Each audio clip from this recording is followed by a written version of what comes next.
to grow several vines of loofah. And for the beginning of the season, when it was starting to produce, we cut several of the fruits and ate them. They taste very similar to zucchini when they're harvested young. About 6-inch long was a good size for us to cut up to eat. You don't want them to get too big because then they start getting tough. When they started getting too big, then we were able to feed them to our pigs last year, and our pigs enjoyed them some loofah. I tell you what, makes my grammar get messed up just thinking about it, but they loved the loofah, and that was a great thing for us to supplement their feed, fill up their tummies with good food, and they could just crunch through these big old loofah squashes about this big. Yeah, they often grew that big, 18 inches or so. And then after a while, we let some of them dry on the vine. And so this is a sample of one that dried on the vine.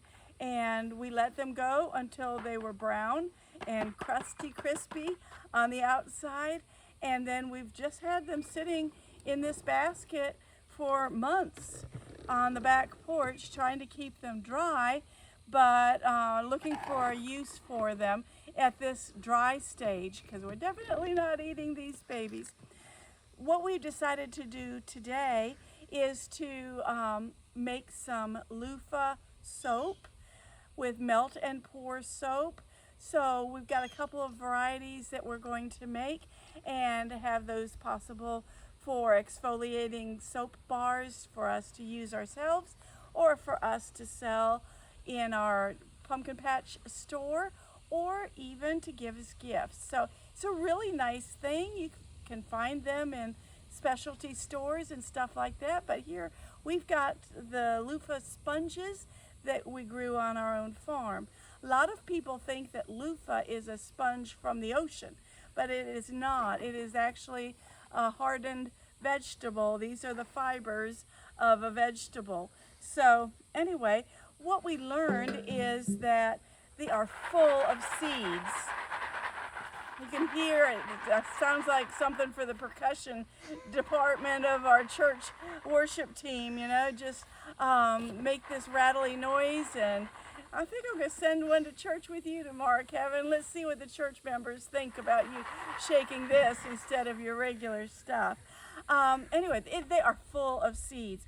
Someone we saw on YouTube noted that there was like almost a cap on this end. If you take the end off and after you've shaken it, and this one has been shaken pretty well, and they just come right out.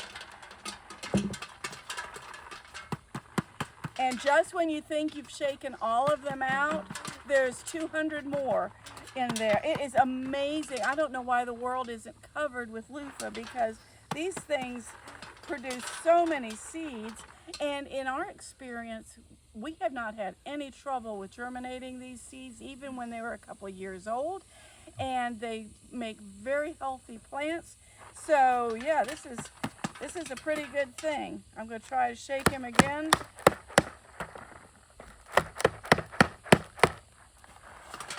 And there comes another handful. So they keep coming. Even when we thought we had all of them out from some that we cleaned earlier, when we went to slice them, then there were a few more seeds in them. So who knows? Then from this point, we just peel off this outer coating. It's crispy.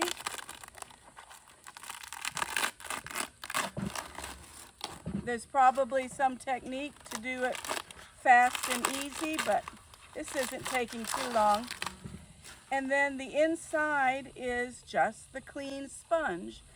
We would like for this to dry out before we use it in our soap, just so that it doesn't bring in moisture to the soap and affect the texture of the soap or the length of time that it's good for, whatever you call that.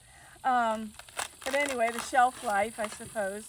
So we'll just peel this off and we will have a loofah that, in this case, we are slicing them and putting them into molds. So this will be ready for us to slice and put into the mold now, or especially if I let it sit for a couple of days just to get it really dry. It is still a little bit soft and malleable, so probably should let it go just a little while in the air conditioning and air in the house so that it'll dry out completely.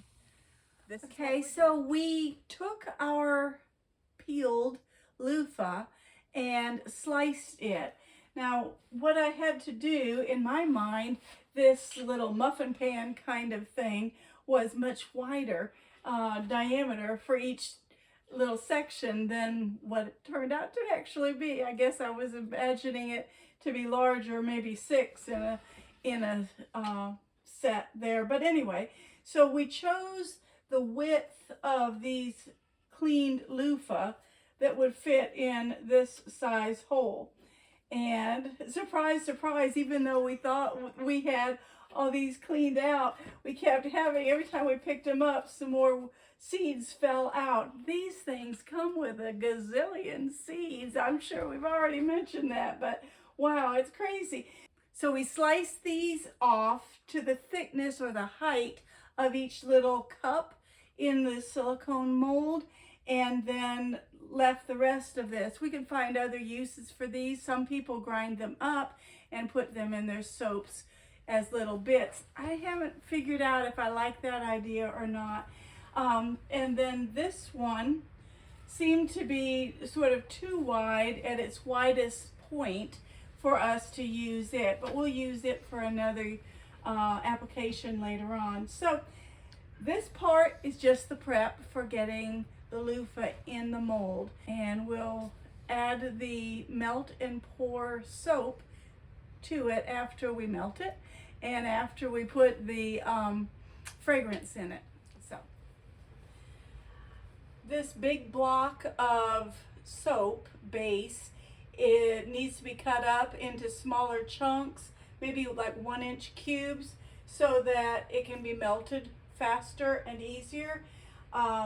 And so I'm just going to try slicing this. This is room temperature, and it's slicing pretty easily with this knife to get this off. I decided for use in this part of the video to use the goat's milk soap base, and the reason for that is because it'll be more visible. The glycerin soap base is clear, and so you can't see it when it melts in the measuring cup or anything like that. So we'll start with this and get this all cubed up. I have, the good thing about this kind of soap is it just washes right out of all your utensils and stuff like that. So it's not like you have to have special equipment that you dedicate to just making soap, because this it just washes right out. Very clean dishes when you're done. So you can use something right out of your kitchen.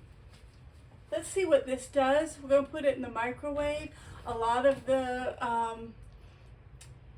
real dedicated soap makers, some of them don't believe in microwaves. So those people choose to use a double boiler to melt the soap down. It takes a good bit longer, and I don't think that the microwave is going to hurt anything here. So we're going to go ahead and put it in the microwave for a minute or so, and then if it's not fully melted, we'll keep putting it in for like 30-second intervals or less. We don't want it to be terribly, terribly hot, but yeah, we'll just do it that way and see how long it takes to get this little batch done. This is how it ended up after a short period of time in the microwave. You can see there's still some chunks in here, and so I'm going to put it back in for another 30 seconds and see where we go with that. We decided for this first batch we're going to make it orange and clove fragrance. That mixture is a very nice combination, so I'm going to drop in some of this is the clove fragrance. And I was told that this melt and pour soap doesn't hold the fragrance as much as the hot process or cold process soap. So I'm going to have to just take a sniff and see if it has enough fragrance. In the past, sometimes I didn't get enough fragrance in it and it didn't smell like anything. So this is the orange, and these are 100% pure essential oils. The clove is very good for your skin. This goat milk soap is very good for your skin. Now okay, I'm going to put a little bit of this orange color in it just to sort of give a hint of what the fragrance is, and just to make it look sort of pumpkin-y or fall-like too. Right now it's fall, or getting into fall. So who knows, maybe this will go into our pumpkin patch store and somebody will be very happy to buy this lovely fragrance soap. Okay, so this is melt and pour kind of soap. Not too much really technical to the process.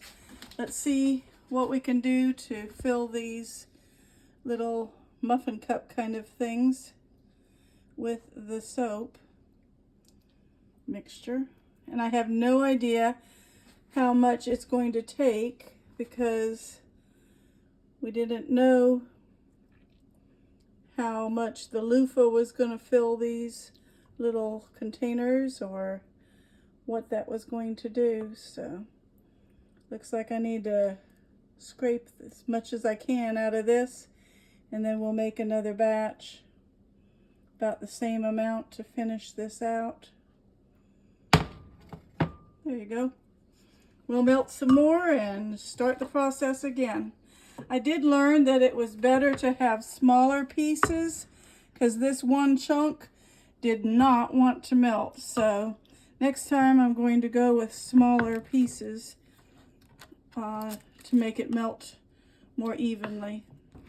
This slice is much easier than even cheese, I would say. It sort of reminds me of slicing chunks of cheese, but it's about the same texture. Well, we mixed up another batch. Hopefully this will be about the same color and about the same fragrance. It's hard to know how much it's going to take, so unless we do this often, we're going to have to just experiment and hope that we have a big enough, large enough amount that we can get this done. Now, one thing that I noticed is that a couple of these rose to the top, and so we need to make sure that they're in, the loofah part is in as much as we can. And it looks like we just about came out just right. I'm pretty pleased with that. We're gonna let these cool, and then, oops, see, they are very liquid. Oh no, I'm making it worse. All right, well, that gives me some more to give this guy over here. He can share. All right, we'll let this cool and then pop them out like you would from any other mold. So it'll probably take half an hour to an hour till they solidify again. So we'll be back for that. Here's the finished product, ready to package up. We have a whole fence line of loofah growing again this fall, so we need to get rid of these from last year and find good uses for them. Some of these are going to turn into whole sponges that we can use or sell. Some of them we're going to slice and cut into pot scrubbers, and just maybe some for I don't know what else. We've got plenty of seeds to plant another harvest for sure, especially since they come up so well for us. So appreciate you watching along. Hope this is a fun project that you can repeat. Let us know if you're looking to buy some sponges or if you want to get some seeds from us. Give us a comment or send us an email. Our email address is in the description box below. Thank you for watching. We'll be back next time from Hideaway Homestead 2.